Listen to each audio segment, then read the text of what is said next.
Hey guys, so in this video we will show you the best time frame for swing trading and for finding key support and resistance levels. Also make sure to hit the subscribe button and to turn on the notifications bell so that you know exactly when new content is released.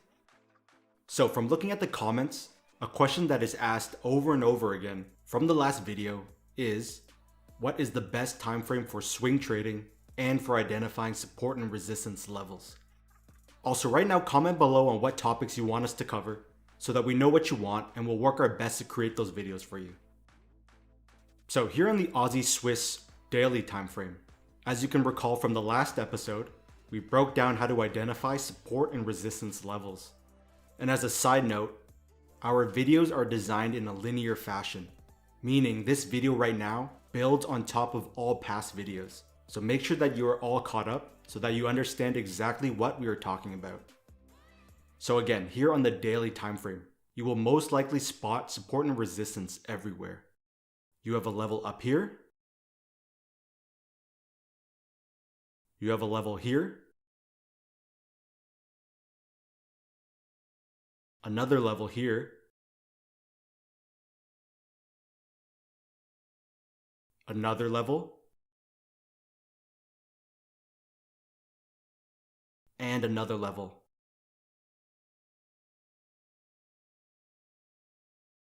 So the problem with drawing in this many lines on the chart is that you have now confused yourself and have cluttered up your chart with lines everywhere. Some of these levels are useful for day trading, but right now our focus is on swing trading.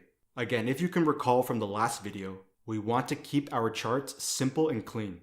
So this is why we use the weekly time frame to find our key levels instead of drawing in all these minor daily levels. So let's jump to the weekly and break this down. Now, here in the weekly time frame, notice how the support and resistance levels you drew in from the daily are not visible on the weekly. So let's go ahead and remove all these daily levels. So here's the key to identifying your dynamic support and resistance levels. Look for levels of support and resistance that are obvious and visible on the weekly time frame. Notice how we have an obvious swing high up here, so we draw it in. Next to the right, another level of resistance, so we draw it in. And along the bottom, we have an obvious level of support. And here are all your dynamic levels. The reason the weekly time frame is important is because you are seeing the big picture, as each candle holds a lot more information and represents all the buying and selling that occurred throughout an entire week. So this is a very key point. You need to understand swing trading before you can understand day trading, as you need to know what is occurring on the big picture and bigger trends in order to understand how to trade the shorter time frames and smaller trends so that you don't get caught. Now let's do this from the top down again on another pair. So here's the pound yen. And again, starting from the weekly time frame, we want to identify our key weekly levels. Along the top, we first spot this obvious level of resistance, so we draw it in.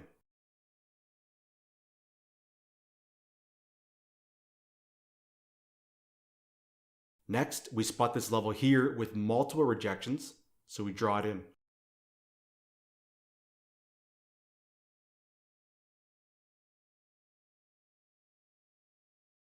Along the bottom, we have an obvious level here. And finally, another swing low down here. So these are all your key support and resistance levels, meaning the obvious levels that you can spot on the weekly time frame. And now we jump to the daily time frame to further confirm these levels. Here in the daily, you can now see more clearly where the key levels are that we drew in on the weekly. And now all the other levels you can spot on the daily are minor levels. So again, spot your key levels on the weekly, confirm the same levels on the daily, and then look for price action on the daily for possible trade entries at these levels. We will dive deeper into price action entries in an upcoming video, but right now, Focus on identifying your key levels on the weekly and using the daily for confirmation and price action entries. So let's do this again on another pair. Here's the pound Aussie, and again starting from the weekly time frame. Along the top, we have this obvious level here, so we draw it in.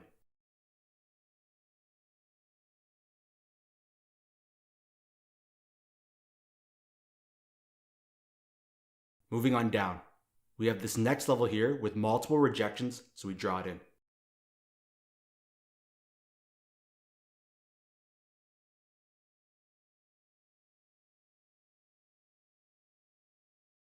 Again, we spot this level here with multiple rejections, so we draw it in.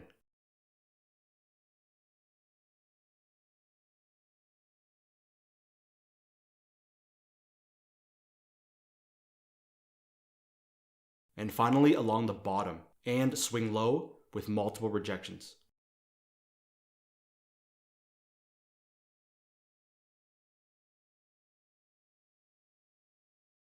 Plus, we also have our trend line here that connects all the swing lows of this uptrend.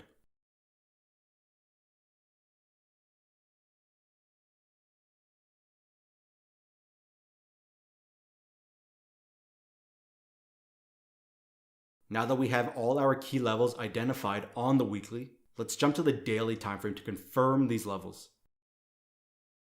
So here in the daily, you can again see how the key levels you drew in on the weekly fall into place on the daily, and leaving out all the minor levels so that you don't confuse yourself. Price is currently pulling back to this key weekly support level here, which is also where the trend line lines up perfectly.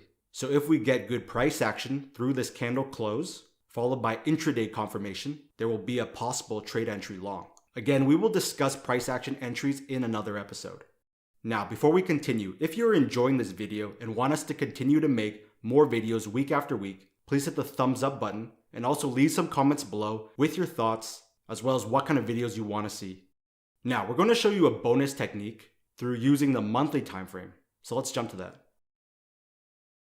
So you can also use the monthly time frame to spot key levels as well.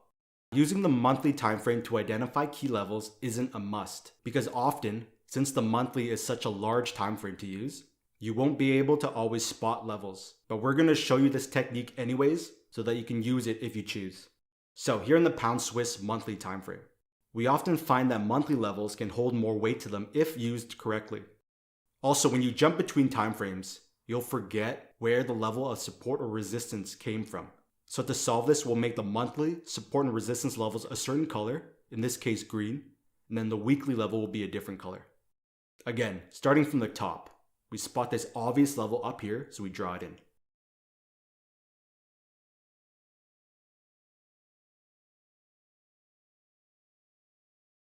Next, we spot this level here, so we draw it in.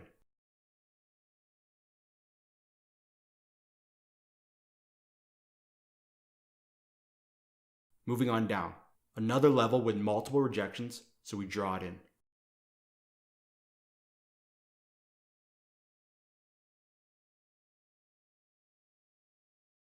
And then the swing low with multiple rejections, so another level.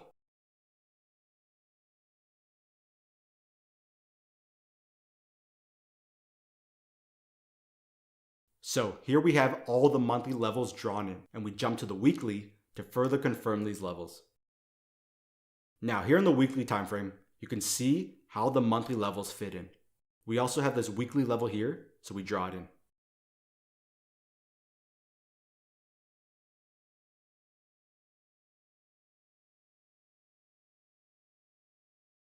Notice how price recently blew right through this weekly level and tapped the monthly level and snapped right back, causing this wick to form. Now I'm going to show you how this played out on the daily. So here in the daily, this was your weekly level we just identified, and this here is your monthly level.